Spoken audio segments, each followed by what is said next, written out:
Ryerson University is partnering with the private sector to expand its campus near Yonge and Dundas in downtown Toronto. Sheldon Levy, Ryerson's president and vice-chancellor, talked about the construction projects to architects, engineers, and designers.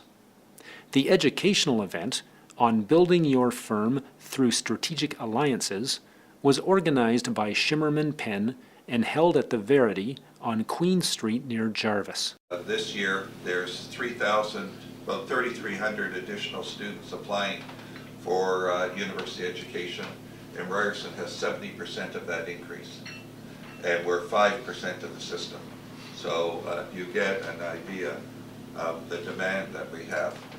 Now, all that demand translates into the challenge of how do you begin to grow in a downtown core. This isn't like you have a big green field and you could just, and you own the land. This is a very, very different operation. Both you don't own the land, and the land is expensive. And what I'd like to show you is some of the strategies that we have been adopting in order to be able to, at least in some part, respond to the growth. Levy explained how Ryerson partnered with Cadillac Fairview to locate the Ted Rogers School of Management in the Eaton Center Mall. Now this was a very, very interesting project because the developer was Cadillac Fairview. And Cadillac Fairview pulled together Best Buy, Canadian Tire, and Ryerson into the deal. And for Best Buy and Canadian Tire, they needed someone to help take the land cost off them, and therefore needed someone who would have shared the density. But they also needed someone who didn't need parking, because parking was too expensive, and they needed the parking. So now you say, who can occupy 210,000 square feet, doesn't need parking, doesn't need to be on the ground floor, and very few people. We put up our hand. Looks like maybe there's a deal there. So you have Best Buy, Canadian Tire on the ground, then you have levels of parking, and then you have Ryerson on 210,000 square feet. It's an interesting building. I honestly say that I'm not a fan of its architecture, but at the same time, everyone has a different view. But the inside of that building for the use of students is probably our best building.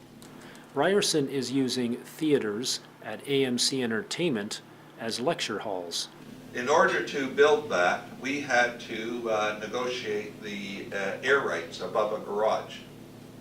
And the way we negotiated that air rights above the garage is that we negotiated with AMC Theaters that 12 of their theaters would be used by the university as lecture halls from 8 to 1 p.m., 8 a.m. to 1 p.m., Monday to Friday.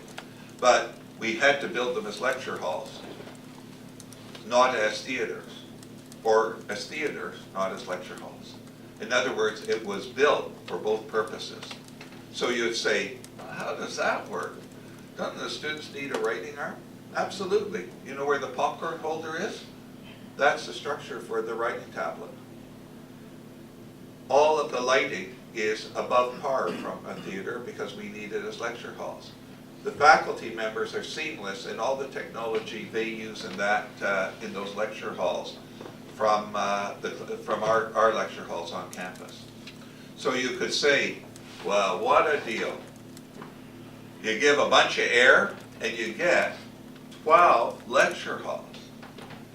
No other university could come up with that. You can't do that at York or Trent or Windsor. And I'd say absolutely true. But if you're in the downtown core, you better take advantages of the good things, because I'll show you the cost of doing business in the downtown core. So you got to find opportunity. And this is a great example of an opportunity of working with the private sector. So if someone says to Ryerson, well, Ryerson, you can't partner with the private sector, it's not good, you can't survive. So this idea that a university is in an ivory tower, we could not survive in an ivory tower. Everything is partnering because of location.